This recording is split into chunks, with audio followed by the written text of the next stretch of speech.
They say that when you get lost in another world, they will come for you. You'll be living your life like nothing is wrong, and then suddenly, you're lost in both space and time. When you go to work or school, you'll find everything empty. It might happen when you're shopping, and suddenly you find yourself no longer in a crowd, but rather standing all alone.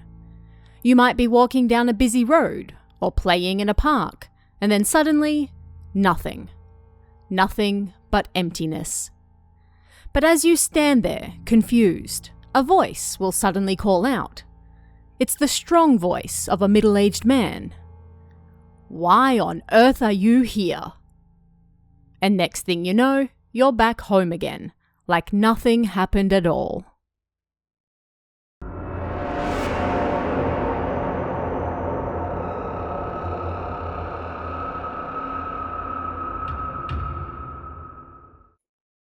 Hello and welcome to Toshiden, exploring Japanese urban legends. I'm your host, Tara A. Devlin, and on this show we'll be looking at different urban legends from Japan, how they came about, and, when possible, the truth behind them. If you want even more urban legends, make sure you pick up Toshiden Volume 4 for even more terrifying tales that you can find only in the books. And if you'd like early access to both this show and Kawabana, or you'd just like to support us, you can find our Patreon at patreon.com/TaraADevlin. Thanks, guys. We've finally reached the end of yet another season of Toshiden. I hope you guys have enjoyed this season as much as I enjoyed putting it together, and keep an eye out for even more Toshiden coming your way in the future. This season may be over, but we're far from done with the urban legends Japan has to throw at us. Jiku no Ossan, the man of space and time, as he's generally known in Japanese, goes by many names. Sometimes people call him a manager, or supervisor, or watchman, or any such equivalent title. At any rate, he's said to be an incredibly average-looking and sounding man who has an incredibly unaverage job: looking after space and time as we know it. This rather recent legend comes to us via Nichannel, as many modern legends have. On July 21st, 2005, an anonymous user on Nichannel shared a story they claimed happened only 2 months prior. In it, a student was late for university, and when they arrived, they found everything oddly empty. They then get a call from nobody on their phone, who ends up being an old man who screams at them about how they shouldn't be there. This old man then apparently sends him back to where he should be, and he wakes up back at home wondering if he encountered a time watchman or something like that. This story proved to be so popular that it inspired basically an entire series of people, usually men, but sometimes women as well, who would carefully watch over and protect, well, time and space. It also set the general template for all stories to follow. First, it was important that someone, while going about their daily life, suddenly realized they were completely and utterly alone. Then, they would be contacted by a man, or woman, either over the phone or directly in person. This watchman would ask the person why they were there. A confusing question for the person who was entirely unaware of what was going on. And then send them back to our plane of reality. Whenever they came back to, no time had passed, as though it had all been a dream. In fact, these types of stories were shared on an almost annual basis, with the story people consider to be the second in the series shared in 2007, another in 2008, then 2009, 2010, so on and so forth.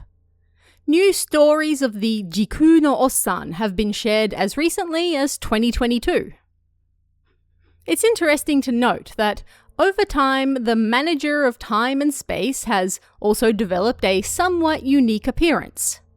Despite his original story not mentioning anything about him other than he looked like a somewhat older man, future installments have given him a more specific look to recognize him by. In general, he's said to appear in work clothes, maybe with or without a helmet/work hat as well. After all, if he's a manager of a certain space, he has to look the part, doesn't he? And in that vein, he's said to be rather gruff and grumpy as well.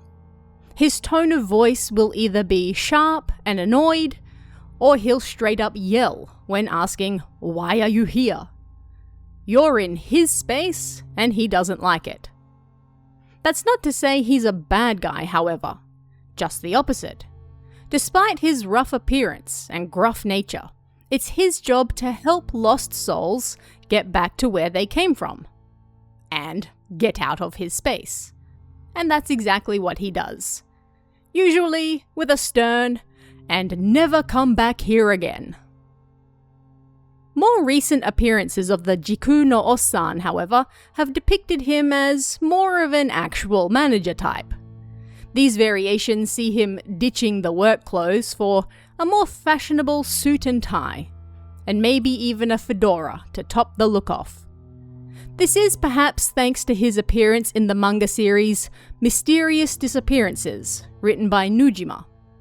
Dubbed John Doe in English, this version once again sees the space-time man helping those who are lost in other dimensions, and he's depicted as a somewhat disheveled businessman in a suit with a loose tie. His hair is also unkempt and he wears a 5 o'clock shadow. But that's not the only media he has appeared in. He has also appeared in Volume 4 of Other Side Picnic, a series about 2 young women exploring various Ni Channel legends on the other side.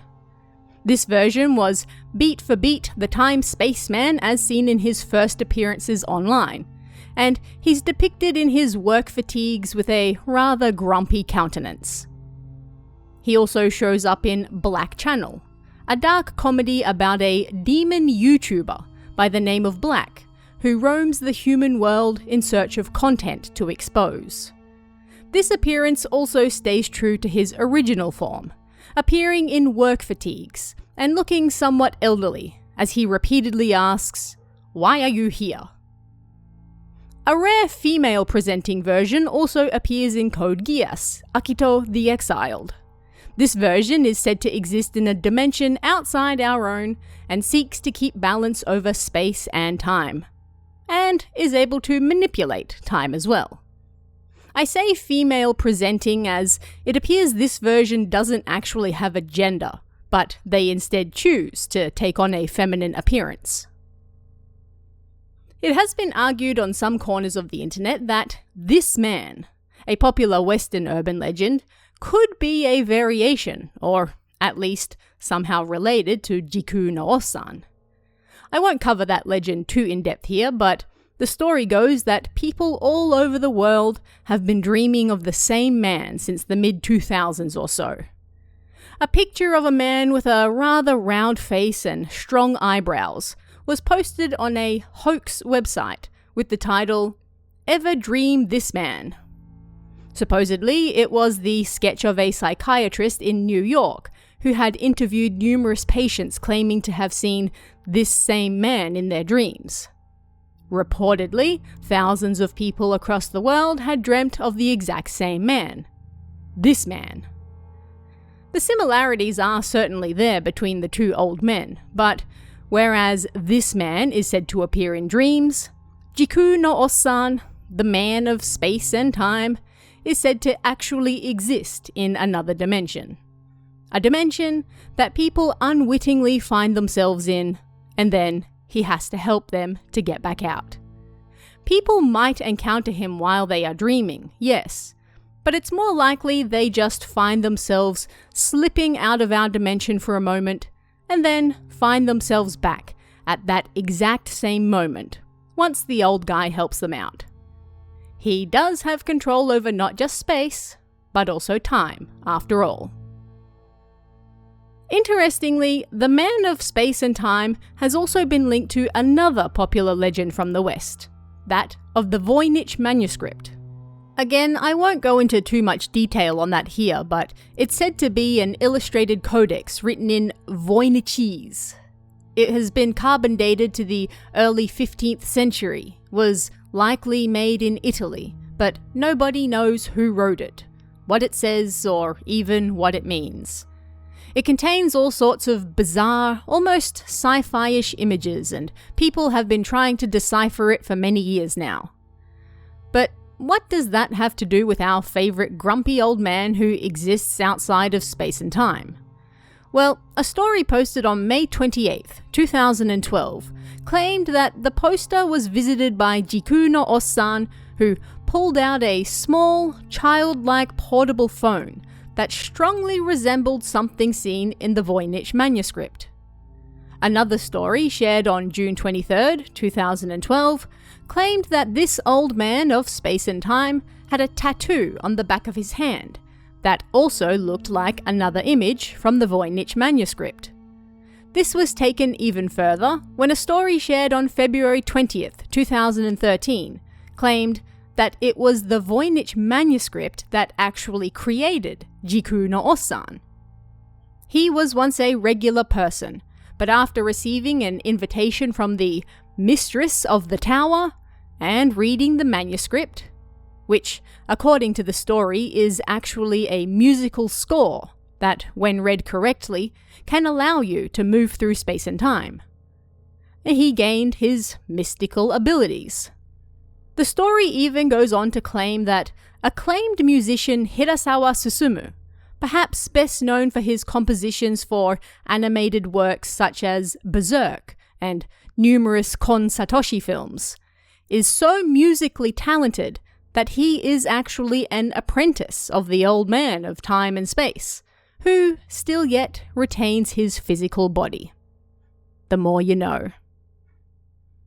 On February 11th, 2015, a Ni-channel user started an AMA thread claiming to have been a former man of time and space, and in it, he revealed some interesting information.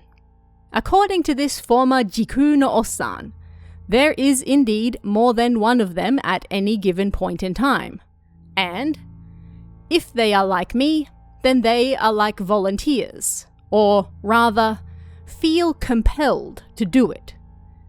It wasn't a role he took up out of kindness, but rather he simply had to.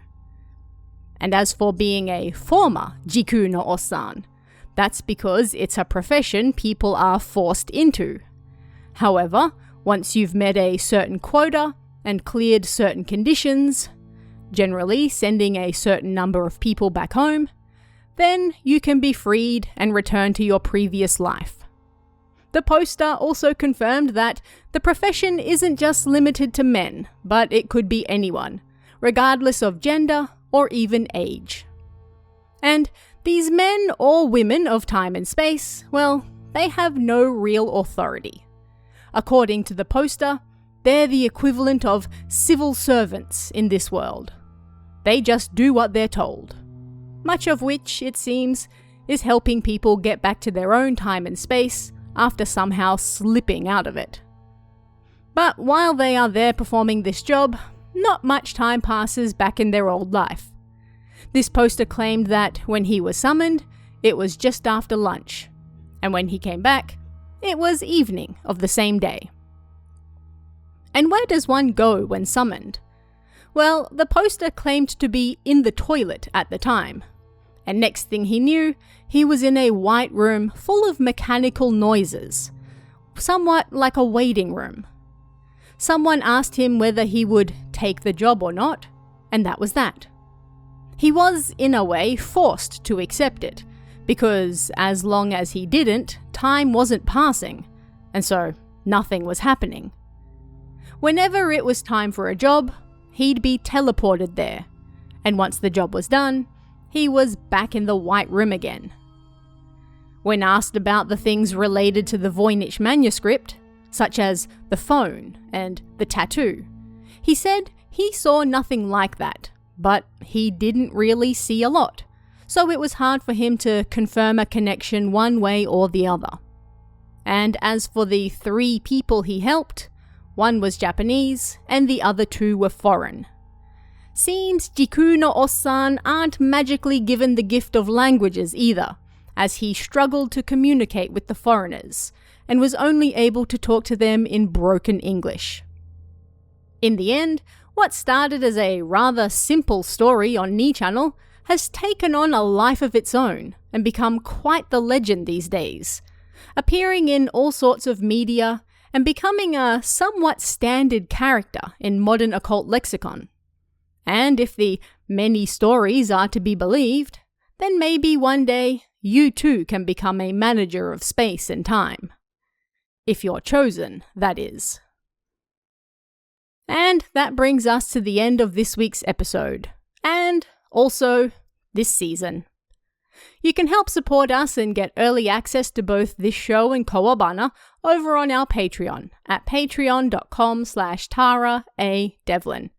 And if you still want even more urban legends, Toshiden Volume 4 is available right now, so don't miss out. Thanks guys. That's all for this season, but we will be back again sometime in the future for even more Toshiden, exploring Japanese urban legends.